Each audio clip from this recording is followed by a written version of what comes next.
헌법재판소가 지난 9월 대북전단 살포를 금지한 남북관계발전법 조항이 위헌이라고 판단한 지 6개월이 지나면서 대북전단 단체들이 활동 재개를 준비 중이다. 남풍이 불어 대북전단 살포가 활발하게 이뤄지는 여름철을 앞두고 탈북자 활동가들 사이에선 대북전단의 유효성, 단체 운영의 투명성 등을 둘러싼 상호 비방과 고발전도 벌어졌다.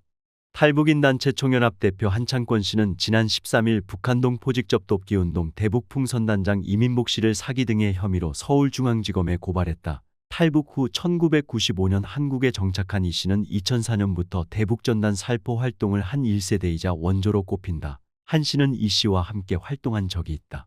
한 씨는 북한 내륙 깊이 전단을 살포하는 것은 불가능하다고 주장한다. 대북전단 살포는 대형 비닐 풍선에 전단과 라디오 등 물품을 담아 보내는 방식으로 이루어진다. 한 씨는 추진체 없는 풍선이 바람의 힘만으로 변화무쌍한 대기층을 뚫고 북한 내륙까지 도달할 수 없다고 했다.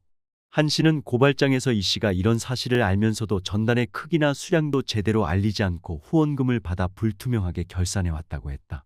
기상청에서 바람의 방향을 항상 확인하고 그것을 계산해 타이머를 설치하며 풍선의 상태도 꼼꼼히 점검해 풍선을 날린다며 특허를 받은 적도 있고 정확히 전단을 살포할 수 있다고 설명했다. 평양 등 내륙에 전단 살포가 됐다는 물증이 있느냐고 묻자 북한에 갈 수 없는데 어떻게 확인하냐면서 평양보다 먼 평성시를 방문한 재미교포가 전단을 봤다고 했다고 답했다.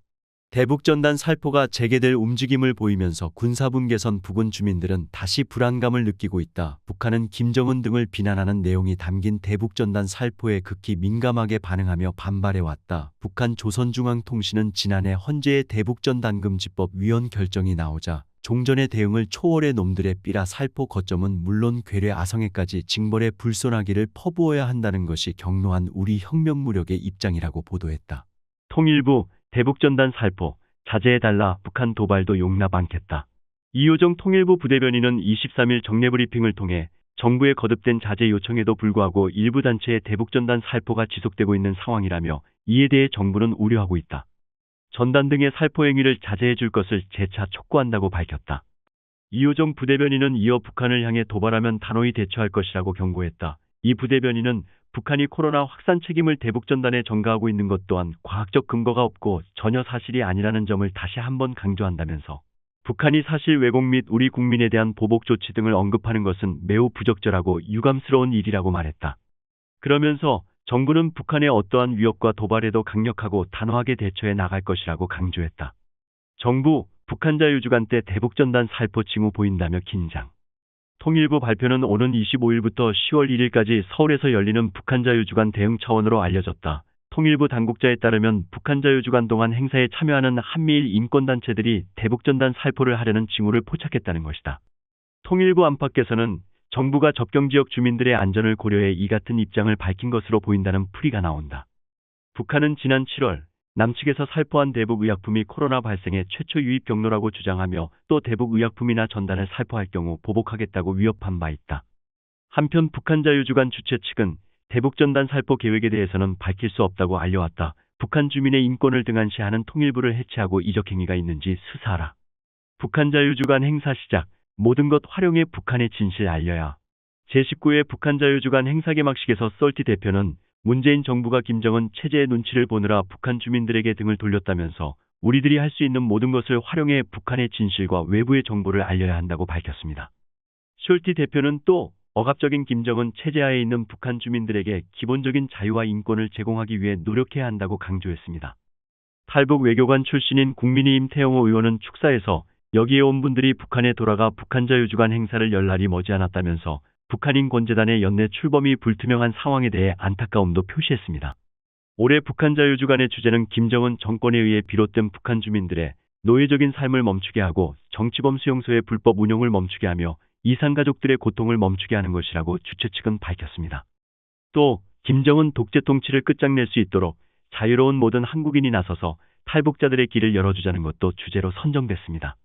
어제 기념예배 등으로 사전 행사를 진행한 북한 자유주간은 오늘 개막식과 강제북송 탈북자 진상규명 세미나에 이어 내일은 북한인권재단 설립 촉구 기자회견 등을 진행합니다. 오는 28일에는 북한 주민 알 권리를 위한 뉴미디어 포럼, 29일에는 북송제1교포 인권유린 워크숍과 북한 민주화 전략 토론회 등이 개최되며 30일에는 탈북자 강제북송 저지를 위한 규탄 집회, 중국 대사관으로의 강제 북송 중단 촉구 항의서안 전달 등이 예정돼 있습니다.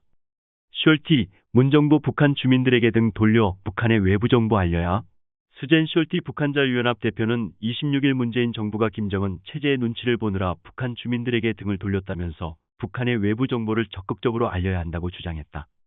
숄티 대표는 이날 오후 한국프레스센터에서 열린 제19회 북한 자유주간 행사 개막식에서 인사말을 통해 북한 주민들은 기본적인 인권을 누리지 못하고 있다고 우려를 표시하면서 이같이 말했다. 그러면서 우리들이 할 수 있는 모든 것을 활용해 북한의 진실과 외부의 정보를 알려야 한다고 촉구했다. 숄티 대표는 황장엽 전 북한 노동당 비서가 생전 자신에게 만약 우리가 기본적인 자유를 북한 주민들에게 가져다 준다면 한강의 기적은 얼마든지 대동강의 기적이 될 수 있다고 한 발언을 전하면서 억압적인 김정은 체제하에 있는 북한 주민들에게 기본적인 자유와 인권을 제공하기 위해 노력해야 한다고 강조했다.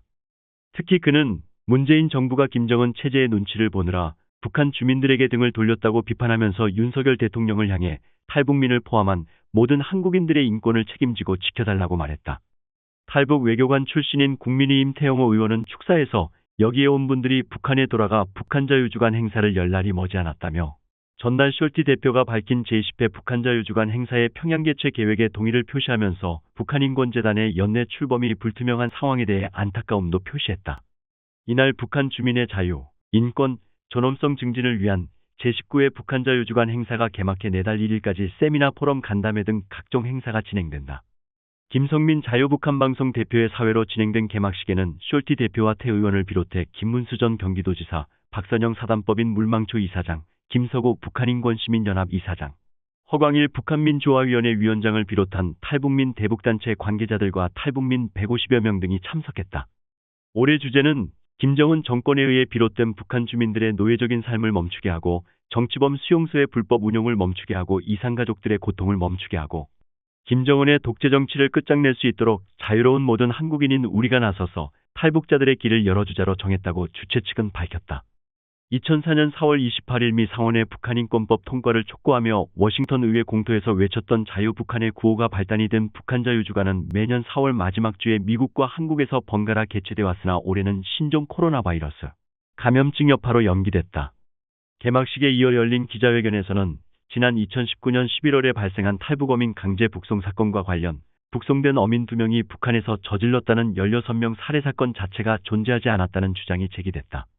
한 언론사 기자는 휴민트 7곳에서 확인한 내용이라며 이들의 탈북은 김치계 수산물 업자와 계약관계로 다투다 보안원과 보위원을 폭행하면서 발생했다며 이 중 1명은 현장에서 체포되고 나머지 2명이 배를 타고 탈북한 것이라고 주장했다.